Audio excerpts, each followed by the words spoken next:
Evet, yani içimize sindi mi diye bir değerlendirmeye cevap verirsek tabii subjektif duygularla biz konuşmuş olacağız. Oysa 200 yıllık bir meseleyi kişisel bir değerlendirmeden daha ziyade meselenin kendisine ve meselenin geldiği noktaya bakmak gerekiyor. Komisyon raporunun değerlendirmesinde de şöyle denilir. Denilir ki 100 yıl önce de bu coğrafyada toplum, etnik, inanç ve ideolojik anlamda, mezhepsel anlamda bölüştürülmeye çalışıldı. Doğru, 100 yıl önce de bu bölüştürüldü. Özellikle ulus devlet modelinin, yani kapitalist sistemin ulus devlet modelinin Orta Doğu'ya geldiği 20. yüzyılda toplum paramparça edildi. İşte mezheplere bölündü, etnik kimliklere bölündü, inançlara bölündü. Bu bölünme iki türlü olur. Yani birinci bölünme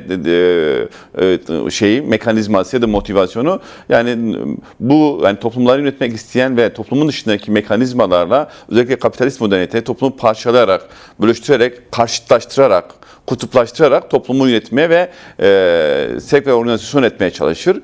Ama bir diğer yönü bölünme meselesi de yani tam da bu çoğulculuğu inkar ederek aslında bir bölünmeye, parçalanmaya yol açıyor. Bizim yaşadığımız bu coğrafyada, Türkiye'de toplumun bölünmesi dış müdahaleden daha ziyade merkezi anlamda tekçilik üzerine inşa eden Cumhuriyet'in toplumun bölünmesine sebep oldu. Yani Sayın Öcalan değerlendirmelerinde atıfta bulunuyor. Bugün DEM Parti tarafından basınla paylaşılan değerlendirmesinde atıfta bulunuyor.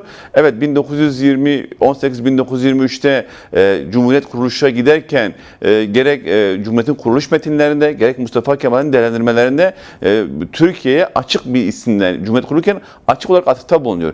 Kürtler ve Türklerin beraber yaşadığı yerler diye bir tanımlama yapıyor. Dolayısıyla bu cumhuriyet Kürtsüz kurulmadı. Ama bu cumhuriyet Lozan'da tapusunu aldıktan sonra 1924 Anayasası'yla beraber Kürt'ü inkar etmeye başladı. Bugün 100 yıllık süreç bize gösterdi ki evet, cumhuriyet Kürtsüz olmaz. Türkiye Cumhuriyeti Kürtsüz olmaz. Ama Kürt'ün hukukuyla eşit vatandaşlık temelinde demokratik cumhuriyet paydasında hukukuyla var olacak bir ortak yaşamdan söz ediyoruz. Kürt buradan olmalı. Dolayısıyla bugün metnin dili düzenlenirken sorunlar tespit edilmeli ama bu sorunların sebebini sağlıklı bir şekilde ortaya koyamazsak çözüm de sağlıklı olamaz. O nedenle içimize sindi mi sorusuna gelirsek tekrardan tartışma kıymetli. Bu sorunun masa etrafına gelinmesi kıymetli. Çünkü 100 yıldır bu mesele bir güvenlik penceresiyle, güvenlik çerçevesiyle bakılıyordu bu soruna. Ama artık bu sorun oturuyoruz ve bir masada, bir komisyona tartışmaya başlıyoruz. Bu komisyonda bu tartışmaya başlarken şüphesiz 100 yıllık devletin raporda yansıttığı gibi dili, kavramları sürecin ruhuna uygun değil. Bu tartışmalarla bu süreç aşılacaktır. Hem bizim hem de toplumun içine sinecek bir çerçeve oturtmaya çabası. En temel özelliklerden bir tanesi aslında bir bakıma demokrasiye, diyaloğa olan inancı, bunun gerekliliği. Diğer tarafta beraberinde bu mücadeleyi yürütecek olan ya da karşılarda muhatapların da aynı zamanda onları da besleyen, eğiten ve ilerleten bir özelliği de var. Dolayısıyla bundan sonra müthiş demokrasi mücadelesini yürüteceğiz derken ne olursa olsun artık Kürt inkarı ortadan kalktığına göre Kürt'ün özgürlük meselesini, toplumun özgürlük meselesini, halkların özgürlük meselesini diyalogla konuşacağız, siyasetle konuşacağız, siyasetten tartışacağız, siyasetten mücadele edeceğiz. Ama bununla beraber aynı zamanda öğretici rolü ve misyonu da devam edecek. Şimdi bunu niye özellikle mesela vurgulamak gerekiyor? Mesela Saruhan Bey de raporu anlattı. Rapor kamuoyu da şu an takip ediyor. Raporun şu anki kaba hali her ne kadar 100 yıllık şiddetten sonra diyaloğun kapısını aralamış olması açısından önemli olsa da ama esasen sürece cevap olmadığı açık. Belki yine Saruhan'ın açıklıkta bulunduğu 6. ve 7. madde bundan sonra mecliste yapılan öneriler ve mecliste çıkacak yasalarla bu eksikliği giderilebilir ve giderileceğine de inanıyoruz işin açıkçası. Bu nedenle biraz bunu konuşup tartışma gerekir. Mesela raporda Kürt halkı önderinin mesajı da bu noktada anlam kazanıyor. Belirttiğiniz üzere demokratik bir siyaset yürütmenin mevcut durumun diye. Sorun başına içinize sindi mi sorusunu sordunuz. Mevcut rapor Kürt halkının içine sinmesi çok beklenilen bir değildi. Yani içimize sindiği zaman çok rasyonel ve 100 yıllık tarihsel gerçekliğe uygun değil. Ama bu raporun toplumun lehine kazanıma çevirecek olan şey ise demokratik mücadele olması gerekiyor. Yani bu böyle olmaz deyip verilen bedelleri, elde edilen kazanımları görmekten gelinemez. Mesela dil çok sıkıntılı mesela bir dil var. Mesela raporda 3 temel meseleyi söyleyebiliriz. Birincisi işte DEM Parti 2 başlık atıfta bulundu. İşte dedi ki kavramlar. Yani kavram niye önemli? Çünkü kavram hem senin bilinçaltını dışa unsur hem de yarının yol haritasını gösteriyor. Şimdi dolayısıyla sen terörsüz Türkiye'de terör sorunu dersen, yani sen bir kere bu meselede yaptığın yetersizlikleri, gösterdiğin yetmezlikleri ve sebep olduğun tahribatları kabul etmiyorsun demektir. Oysa yani Kürt toplumunun, Kürt sosyolojisinin bir gerçekliği vardır, folklorunun. Bir sorun varsa, bir masa etrafına oturulacaksa herkes dönüp kendisinin yaşadığı ve kendisinin sebep olduğu yetmezlikleri ifade eder ve görür. Ve bulunduğu pozisyondan bir geriye adım atar. Kürt hareketi bu konuda öz eleştirisini yapıyor. Yani diyor ki 93'ten bugüne kadar şiddetsiz bir ortam aradık, başaramadık, geç kaldık. O zaman Silah Türkiye bırakma Cumhuriyeti süreci de bunu kanıtlayan bir örnek olmuyor mu? ve fırsat bulunduğu an itibaren de tek taraflı olarak inisiyatifler alıp işte PKK'nın kendini feshetmesi, silahları gömmesi, PKK'nın Türkiye sınırlarından çekilmesi, yani Türkiye içinde çekilmesi yetmedi, sınırlardan çekilmesi vesaire. Dolayısıyla pratiğiyle bu yetmezliğine cevap almaya çalışıyor. Dolayısıyla Türkiye Cumhuriyeti Devleti'nin işte komünist raporda geçtiği gibi 100 yıldır bu coğrafyada insanlar mezhep, din ve etnik olarak parçalar ayrılıyorun kendi payına düşen sorumluluğu görmesi gerekiyor. Kendi payına düşen sorumluluğu gördüğü an itibaren terör kavramı kullanmayacak. Çünkü bir hak mücadelesi terör diye tanımlanamaz. Bir var olma mücadelesi, yani ontolojik bir mücadele terör diye tanımlanamaz. Siz terör diye tanımlarsanız bundan sonraki süreçteki zihniyetinizde de problem var. Çözüm böyle yaklaşım olacak. Ya da barışta en temel meselelerden bir tanesi muhatapların birbirine saygılı olması gerekiyor.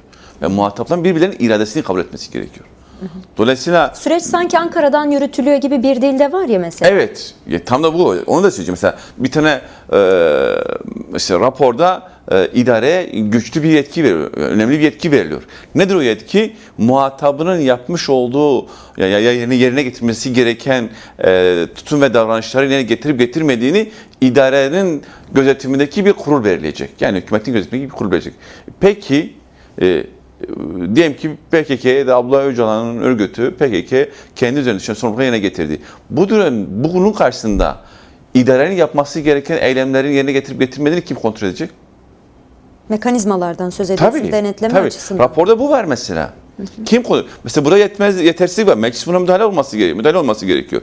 Çünkü 16 aydır Sayın Öcalan vaatte bulunduğu her vaadini zamanında ve büyük bir iradeyle yerine getirmiş oldu. Ama biz görüyoruz ki meclisin kurulması, meclisin İmralı ziyareti, çıkarılması gereken yasalar, umut hakkının kendisi halen çıkarılabilmiş değil ya da bazıları zorla çıkarıldı. Dolayısıyla o meclisin, yani yürütmenin Ankara'dan yürütüğü, yani sürecin Ankara'da yürütüldüğü algısı, yürütmenin yani hükümetin bunun tek yetkilisi olması, yürütmeye herhangi bir sorumluluk yüklemeyip sadece sorumluluğu tek tarafa Sayın Öcalan'a ve örgütüne yüklenilmesi temel sorunlardan bir tanesidir. Bir diğer sorun duygu sorunudur yani. Nedir o duygu sorunu? Saruhan'a sordunuz yani tek taraflı acılardan söz edilemez. Bu halkın, bu ülkenin bütün halkları acı çekti. Tekirdağlısı da acı çekti. Vanlısı da acı çekti. Diyarbakırlısı da acı çekti. Muğlalısı da acı çekti. Ama siz acıların bir tarafını görüp bir tarafını görmezseniz işte sebep olduğunuz bölüşmeyi tekrar derinleştirmeye başlıyorsunuz. Evet. Dolayısıyla yani yaşamını yitiren bütün insanların, ailelerinin anılarına saygı duymak gerekiyor. Yani Ki bu kaygılar yok olsun, bu tartışmalar belki son bulur. Evet, bir kere toplum kendi gücüne inanmalı ve kendi gücüne güvenmeli. Yani siyaset toplumdan bağımsız ve toplumdan kopuk yapılamaz. Evet, siyaset çoğu zaman toplumun manipüle eden gücü vardır ama günün sonunda siyaset topluma dayanır. Dolayısıyla toplum bu 100 yıllık yaşadıkları ve özellikle son 50 yıldır yaşamış olduğu şiddet sarmalındaki bedellerin ve de kayıpların ortadan kaldırabilmesi için inisiyatif alması gerekiyor.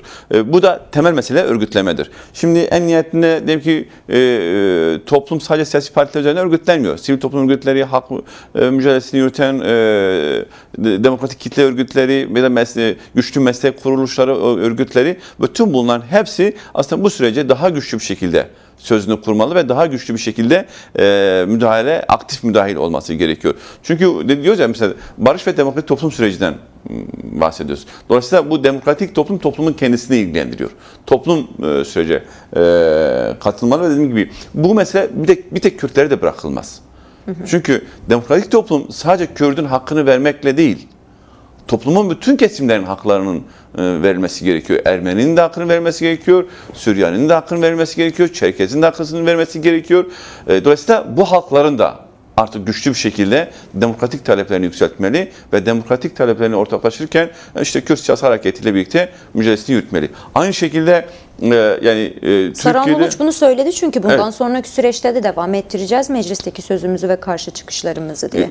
Tabii ki yani bunu daha işte demokratik, bu bahsettiğimizde halklar demokratik mücadelelerini işte DEM etrafında örgütlenerek ya DEM'le dayanışma göstererek ya DEM'le ittifak kurarak DEM üzerinden bunu görünür kılabilir ve bu görünür kılmalıdır da işin açıkçası. Yani şunu söyleyelim, yani bundan sonra müthiş siyaset yapacağız meselesi ne olursa olsun artık şiddete başvurmayacağız ama ne olursa olsun bu ülkenin eşit, demokratik, aktif öznesi olmasından vazgeçmeyeceğiz.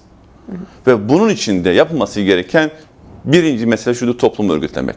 Toplumu demokrasi etrafına örgütlemek. Toplum, yani Sayın Öcalan'ın aslında topluma sunduğu ahlaki ve politik toplumdaki politik birey aktif birey olandır. Yani oturduğu yerde gücüm yetmiyor, işte kısmetimizde bu varmış, kaderimizde bu varmış diye pes eden bir birey değil, aslında aktif bir şekilde sürece müdahale olan, süreci inşa eden, süreci tetikleyen de bazen otoritezmine de fren olan bir bireyden söz ediyoruz.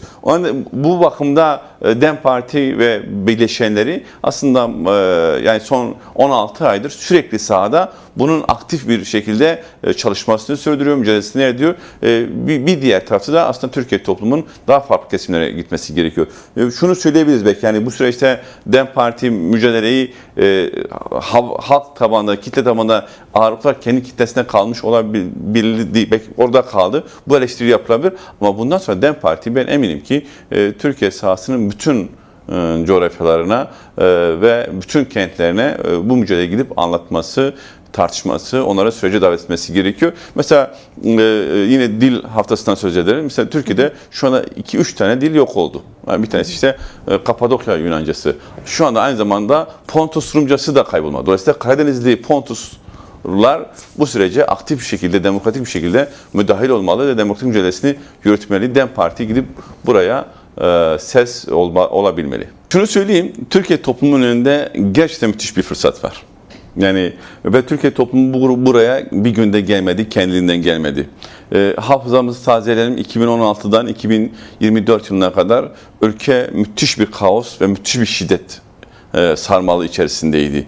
Gün yoktu ki insanlar kitlesel tutuklamalar olmasın, gün yoktu ki katliamlar olmasın, gün yoktu ki kutuplaşmalar artmasın. Ama son bir yıldır yani siyasetin önünün özellikle Sayın Öcalan'ın bu konuda çok önemli bir rolü var. Tabii diğer partnerlerin de önemli rolleri var ama Öcalan'ın rolü bu konuda çok da belirleyici. Bir zemin geldi. Bir zemine gelindi. Dolayısıyla bu şunu bize gösteriyor: artık toplum, Türkiye toplumu tartışmayı, konuşmayı, ortaklaşmayı ya da itiraz etmeyi öğrendi. Bu kıymetli bir kazanım toplum açısından. Ve bu nedenle de aslında ben umutluyum. Yani Türkiye toplum açısından.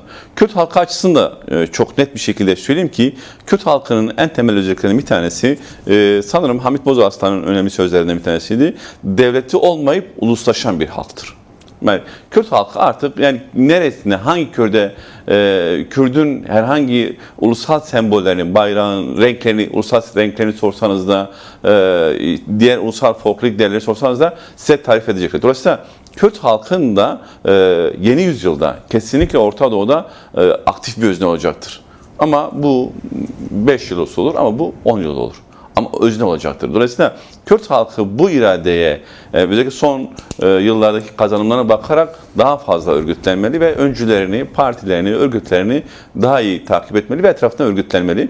Biz bu çerçevede aslında mücadele ediyoruz. Yani yaşanan bedellerin boşa gitmediğini, mücadelelerin önemli kazanımlar elde ettiğini, toplumun ve halkın da geleceğe dair umut verdiğini, dolayısıyla bu umudu büyütmeye ve her yere taşımak için şimdiye kadar yaptığımız mücadelesinin daha fazlasını yaparak sürdüreceğiz.